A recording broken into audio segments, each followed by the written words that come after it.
Penny stocks और blue chip में क्या फर्क होता है?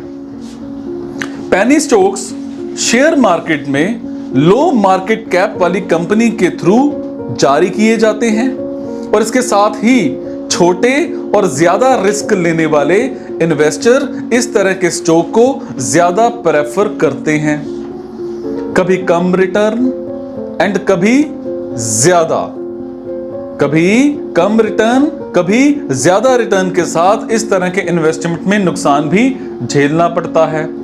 अब रिटेल इन्वेस्टर जो होते हैं मोस्टली पेनी स्टॉक्स को खरीदने में ही इंटरेस्ट रखते हैं, जबकि ब्लू चिप स्टॉक्स बहुत ही भरोसेमंद, पॉपुलर, हाई मार्केट कैप वाली कंपनियां होती हैं जो फाइनेंशियल लेवल पर मजबूत होती हैं और ये सेक्टर और मार्केट लीडर्स होती हैं जो कई बड़े उतार चढ़ाव में भी टिकी रहती हैं और लॉन्ग रन में इन्वेस्टर्स को काफी अच्छे रिटर्न प्रोवाइड करती हैं। For example HDFC bank, Tata steel, Reliance, है ना।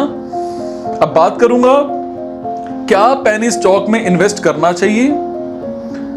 देखो, मेरी राय में एक समझदार और वेल्थ क्रिएट करने वाला इन्वेस्टर हमेशा ही ऐसे स्टॉक से दूर रहता है, क्योंकि उनका मानना है कि अच्छे रिटर्न के लिए अच्छी और फाइनेंशियली स्ट्रॉन्ग कंपनियों को चुनना ही सबसे जरूरी काम है।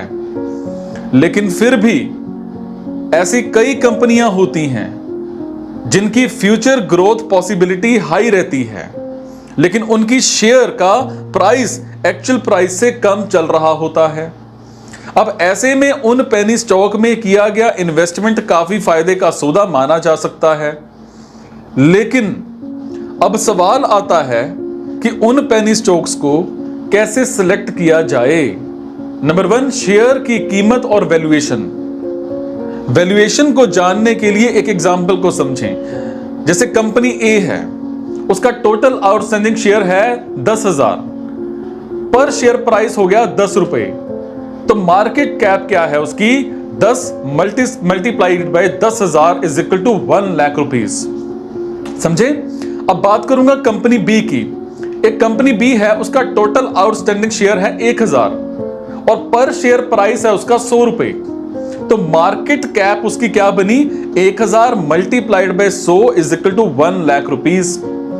अब देखो, दो कंपनियों की एक कॉमन मार्केट कैप होने की सिचुएशन में कम स्टॉक प्राइस वाली कंपनी के पेनी स्टॉक को ज्यादा प्रेफरेंस दीजिए। इससे मुनाफा कमाने के ज्यादा पॉसिबिलिटी होती है। नंबर 2, मार्केट कैप का ध्यान रखें। आप स्मॉल कैप कंपनियों के शेयर को चुनने के बजाय ऐसे पेनी स्टॉक्स को सेलेक्ट कर सकते हैं जो मिड कैप हों, क्योंकि ऐसे में अच्छे रिटर्न मिलने के चांसेस ज्यादा होते हैं। नंबर 3, बबल बर्स्ट से बचें। कई बार पेनी स्टॉक जारी करने वाली कंपनियां मार्केट में झूठी खबर फैला करके अपनी कंपनी के इन्वेस्टमेंट को बढ़ाने की कोशिश करती हैं और इस तरह की खबरों के पीछे रियलिटी की जांच करें और बबल बर्स्ट से बचकर रियल मार्केट वैल्यू को पहचानने की कोशिश करें। नंबर 4, फाइनेंशियल डाटा देखें। मोस्ट इंपॉर्टेंटली, पैसा निवेश करने से पहले कंपनी के बैलेंस शीट को जरूर चेक करें और कंपेयर करें कि वो कंपनी अपनी ही तरह की अदर कंपनीज के कंपैरिजन में कैसा परफॉर्म कर रही है और साथ ही पिछले सालों में किस तरह के रिटर्न दिए हैं।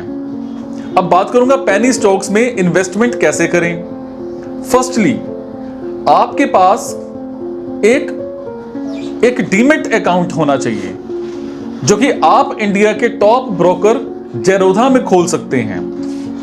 समझ पा रहे हैं? उसके बाद आपको काइट ऐप डाउनलोड करनी होगी और लॉगिन कर लेना है, जिसके बाद आप अपने सिलेक्ट किए गए स्टॉक पर अपना निवेश कर सकते हैं।